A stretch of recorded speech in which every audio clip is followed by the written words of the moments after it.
¿Qué tal? ¿Cómo están? Bienvenidos a Cuna de Talentos en Déjate Historias Televisión. Ya saben, vuestro programa de baloncesto en el que repasamos con entrenadores, jugadores, árbitros, directivos y presidentes de clubes lo que es la actualidad del básquet español y un poco qué nos ha llevado hasta este punto del baloncesto, también proyectos, nuevos clubes pequeños, y en este caso recibimos a un entrenador de baloncesto como es Luis Gil, entrenador con amplia experiencia en selecciones y en ACB. ¿Qué tal, Luis? ¿Cómo estás? ¿Qué tal? Muy bien, aquí, muy contento de estar con vosotros. Pues hoy, bueno, aunque queremos hablar un poco de tu experiencia en el extranjero y también todos los proyectos que estás llevando a cabo aquí, lo primero que queríamos pedirte era un bravo y un suspenso para el mundo del baloncesto. ¿A qué le darías tu bravo y a qué? Bueno, yo creo que el bravo se lo daría pues, a los entrenadores de cantera, esos entrenadores un poco que están en el anonimato, yo creo que son tan importantes para el básquet, ¿no?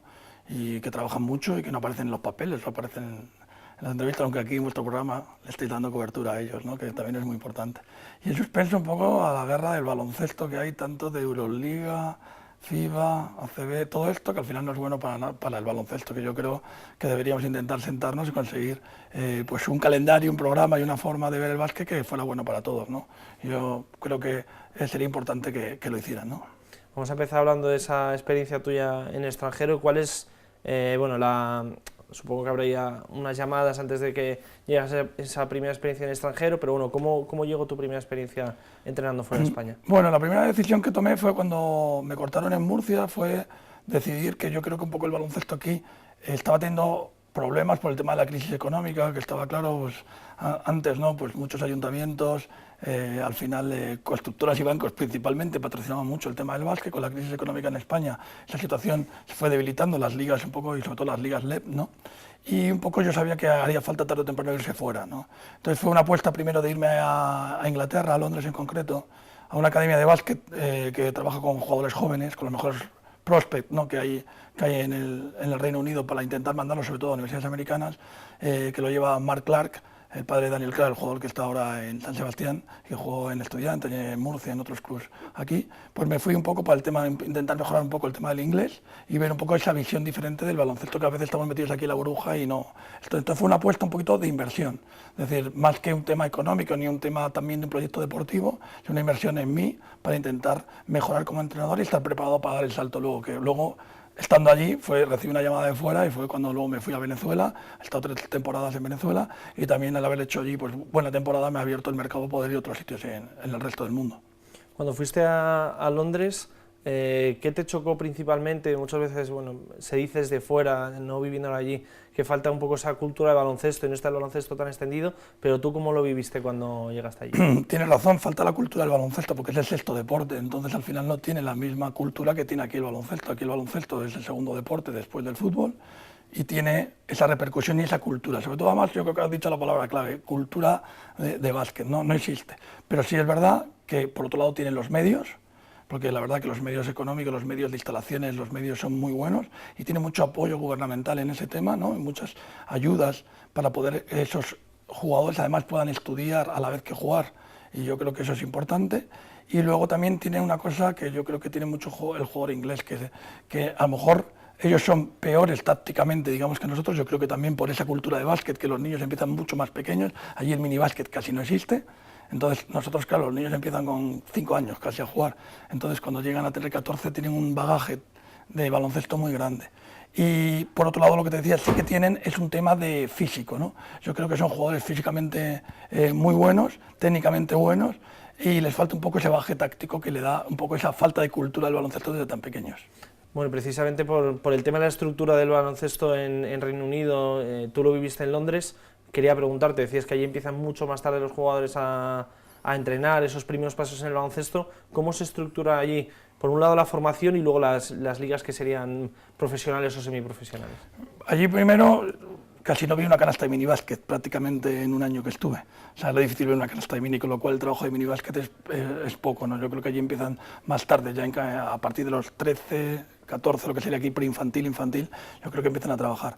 Luego una cosa importante que yo creo que está bien, que allí las categorías no van como aquí, sino van por año de nacimiento, o sea, van como curso escolar, o sea, los alumnos van por curso escolar, con lo cual yo creo que esos problemas que tienen muchos jugadores de finales de año y todo, hacen que igualen. Y otra cosa importante, que al ir por curso escolar, tiene mucha liga hasta sub-19, tienen casi un año más.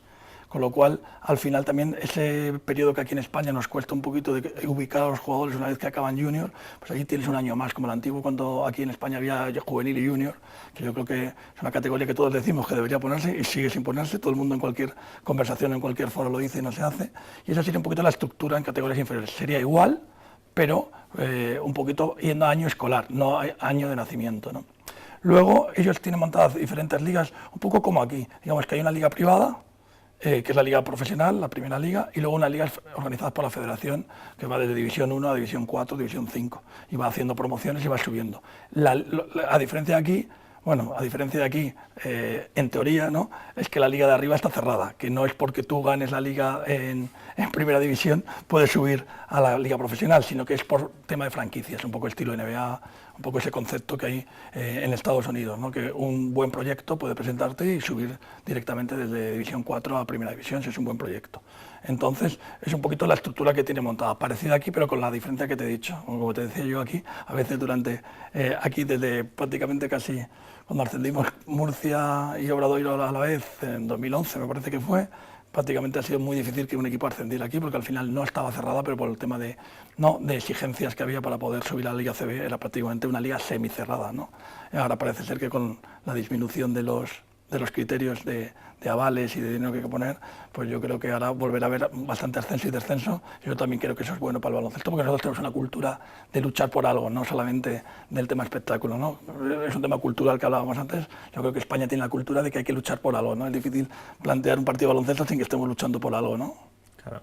Y no sé si, a diferencia aquí, bueno, ves las plantillas a lo mejor de un campeonato de España mini de selecciones autonómicas y lo que decías precisamente por no tener ese año académico, ves los meses de nacimiento y es hasta junio, a lo mejor se te cuela alguno de julio, pero poco más. No sé si en las selecciones que pueden hacer allí regionales, ese punto sí que es diferente. Sí, por eso te digo que al final al llevar esto, además hay un estudio estadístico que el 70 y tanto % de los jugadores que llegan de básquet son de los primeros 6 meses del año, en proporción. Y casi los que llegan del segundo semestre, normalmente aquí en España, son los grandes. Porque a veces tienes más paciencia, dice, como es grande ya llegará y tienes un poquito más paciencia de llegar. Pero eso es algo que ocurre en el deporte y en el fútbol está estudiado con eso. Por eso yo creo que habría que... O sea, en los clubes, yo creo, de cantera sí se tiene en cuenta, porque al final el ser del último semestre, de los últimos meses del año, o ser de los primeros, se tiene en cuenta a la hora de saber que va 6 meses, sobre todo en las primeras etapas. Si no, al final, para un chaval de 13 años, 6 meses de diferencia, o 9 meses de diferencia, o 11 meses de diferencia, que puede haber en un momento dado, es mucha diferencia. Entonces yo creo que sí es importante tenerlo en cuenta, y también en la Federación Española es algo que también se tiene en cuenta a la hora de hacer los informes o las evaluaciones de los jugadores, sobre todo en categorías sub-14, sub-13, sub-15, por lo menos hasta sub-16, es algo muy importante tener en cuenta el tema de cuándo has nacido. Aunque parezca mentira, yo creo que en un deporte tan competitivo es muy importante. Hemos estado todo este rato prácticamente hablando de esa experiencia en Londres. Has hablado también de Venezuela. ¿Cómo llega la llama de Venezuela? Bueno, llega con un equipo de Venezuela en el que el director, digamos, de la Federación Venezolana es a la vez el GM, el manager general de un equipo de Venezuela. Pues cortan a un entrenador argentino y quieren hacer un cambio de entrenador y me llaman para 2 meses de temporada. El equipo va último, había ganado 2 partidos, me parece un partido, y me llaman un poco, también me informo con gente del baloncesto, con gente que ha estado allí entrenando. En ese momento está Gustavo Aranzana entrando ya en Guayqueríes, le llamo a él un poco para ver cómo es la liga, cómo es la situación del país, cómo es todo. Él me habla muy bien de la liga, me habla muy bien de la organización que me quiere fichar, que es Bucaneros de La Guaira, es una organización joven, con 2 dueños propietarios del club, con muchas ganas de progresar y de hacer un buen proyecto. Y bueno, la verdad que me convence, y son 2 meses, y bueno, lo que fue 2 meses se convirtió casi casi en 3-4 temporadas, porque aunque las temporadas son cortas, la verdad que me gustó. Creo que es un país que en los últimos años ha evolucionado muchísimo en el básquet y de hecho ha sido campeón de América, lo que sea el Campeonato de Europa de Selecciones. Fue campeón por encima de Argentina, de Brasil, incluso de Canadá, de Wiggins y todos los NBA. Ha ganado la Liga de las Américas, que es como la Euroliga de allí, un equipo venezolano en los 2 últimos años. O sea, yo creo que han dado un salto muy grande, también debido a que yo creo que muchos entrenadores argentinos empezaron a ir a Venezuela y también muchos entrenadores españoles, porque hubo un momento casi que una liga de 10 equipos nos juntamos casi 6 entrenadores españoles dirigiendo, además entrenadores con mucha experiencia de la Liga CB, muchos de los entrenadores que han estado allí, como Curro Segura, Gustavo Aranzana, Ricard Casas, o sea, entrenadores con muchísima y larga experiencia en la Liga CB. ¿Y cómo se componen allí los equipos? Bueno, aquí estamos en la CB acostumbrados a hablar del tema de cupos, de jugadores de formación. ¿Allí cómo se componen generalmente los equipos? Bueno, allí ha habido varias, de los años que he estado, ha habido varias modalidades, ¿no? La primera era curiosa porque podías tener 3 importados que llaman ellos. Yo se considera importado a cualquier jugador que no sea venezolano. O sea, da lo mismo que ya sea de al lado, del país de al lado, que sea europeo, que sea americano. O sea, 3 importados. Pero era algo curioso y difícil de manejar como entrenador porque solamente podías tener a 2 en la cancha al mismo momento. Entonces, el cambio de intentar meter uno suponía sacar al otro. Entonces, al final, dirigir con esa condicionante durante un partido para mí no fue fácil, ¿no? Eso fue el primer año que entrené allí. Luego ha habido 3 importados, 3 extranjeros y podías utilizar los 3 en el momento, que un poco yo creo también ha sido un salto de calidad para la liga, porque lo que ha hecho es que iguale mucho la liga y que haya muchos equipos con posibilidades de ganar el campeonato. Y el resto son jugadores venezolanos, con lo cual también tiene mucha importancia en el juego, hay mucho, o sea, no como aquí que al final hay 2 americanos, luego nacionalizados, luego puede ser europeos, luego puede ser Cotonú, etcétera, y al final te vas a que una plantilla como mucho hay 4 españoles y los 4 muchas veces tienen una importancia residual en muchos de los equipos, con lo cual no tienen esa evolución. Allí no, el jugador venezolano es un jugador muy importante en el equipo porque de 12 jugadores hay 9 de allí, con lo cual, y en pista mínimo hay 2 continuamente, con lo cual yo creo que les ayuda mucho a evolucionar en eso, ¿no? Yo creo que eso ha hecho mucho una apuesta por parte de la federación para que Venezuela como país y como selección dé ese salto importante que te he dicho para esto. Y luego se compone, sobre todo hay cosas curiosas, en que la liga allí son partidos de back to back, o sea, tú juegas 2 partidos contra el mismo equipo. Seguidos, o sea, hoy y mañana, es como si aquí jugara, mañana voy a decir Murcia, mañana jugara contra el Madrid 2 partidos, o sea, al día siguiente tienes la revancha, 2 días de descanso, y en los 2 días de descanso que haces un entrenamiento, viajas y juegas otros 2 partidos contra el Barça en Barcelona, luego recibes 2 veces a Obradoiro, o sea, es una forma de entrenar y al final en 3 meses juegas casi 36 partidos, cosa que aquí en la Liga CB en 8 meses juegas 34. O sea, juegas más partidos allí porque al final estás jugando 4 partidos contra cada equipo, son 10, pero 9 por 4, 36, has jugado 36 partidos en 3 meses. Pues bueno, un poco locura al principio, pero te das cuenta también que el jugador está capacitado para hacer muchas cosas sin entrenar tanto, ¿no? Y como entrenador también te sirve para evolucionar, ¿no? Ese concepto del baloncesto de mucho partido seguido, hacer una buena pretemporada y más que entrenamiento con mucha carga, más entrenamiento de vídeo, más entrenamiento de walkthrough andando y explicando cosas, cambiando cosas casi sin entrenarlas.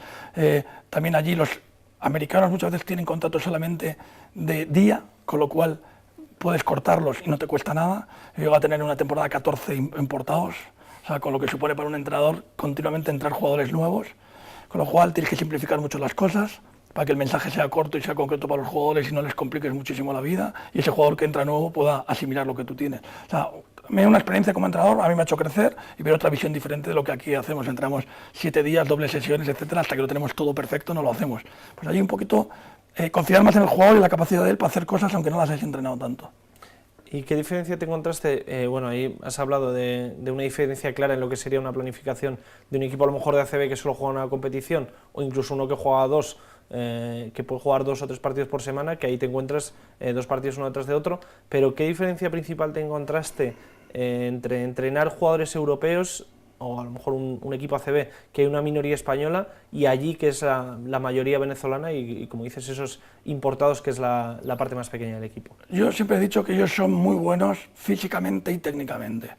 Lo que les falta un poco, yo creo, es que también el jugador español para mí es el mejor jugador tácticamente, yo creo que del mundo, no solamente de Europa. Tácticamente los jugadores españoles son muy buenos.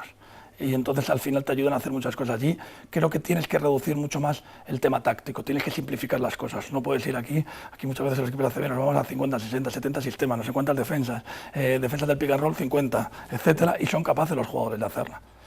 Allí yo creo que tienes que limitar eso, porque si no al final vuelves locos a los jugadores. Yo creo que tienes que intentar un poquito simplificar las cosas, hacer las cosas que mejor les va a ellos. Luego allí es un baloncesto mucho de correr y jugar llegando, pero también un poco transmitirle tu sello, que es lo que yo creo que hemos hecho allí un poco entrenadores argentinos y españoles. Hemos conseguido que allí haya más pase, más extra pass, más espacios, juego por conceptos, un poquito que allí es un poquito ese sello que sí que creo que hemos puesto y también les ha servido a ellos con un entrenador argentino como el Che, que está ahora aquí en Fuenlabrada, ese salto a esa calidad que tenían a jugar más como equipo, no jugar al final tanto uno contra uno y pick and roll, que es un poco lo que resumía. Y cuando juegan pick and roll me refiero a pick and roll de 2 contra 2, sin participar 5, ¿no? Entonces, eso sí que yo creo que ahora mismo hemos conseguido dar ese salto en estos últimos años con tanto entrenador, yo creo, argentino y español. Pero la mayor diferencia, el tema táctico, ¿no? Y luego la preparación de los partidos, que no puedes entrenarlo tanto. Entonces, sí que mucho vídeo y mucho andando, o sea, sin tanta intensidad de entrenamiento, sino un poquito más explicando el detalle y explicando las cosas, porque tú, teniendo 2 partidos, 2 días en medio, 2 partidos, 2 días en medio, 2 partidos, es muy difícil tú meter una carga en medio. Al final, ese descanso es muy importante para que el jugador llegue al siguiente back-to-back que tienes que jugar. Y todo esto es de la parte de Luis Gil como entrenador, pero la parte de Luis Gil como empresa, cuéntanos un poco los proyectos en los que estás, bueno, todo ese lanzamiento y poner, digamos, a los jugadores en Estados Unidos, que vayan al extranjero a estudiar y a jugar.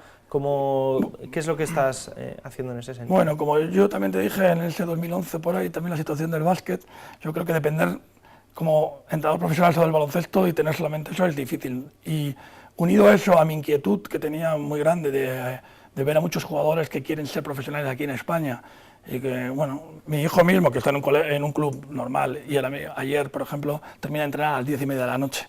Terminar de entrenar a las 10:30 de la noche significa que vas a llegar a tu casa a las 11:30 sin haber todavía cenado, sin haber podido estudiar, prácticamente, etcétera.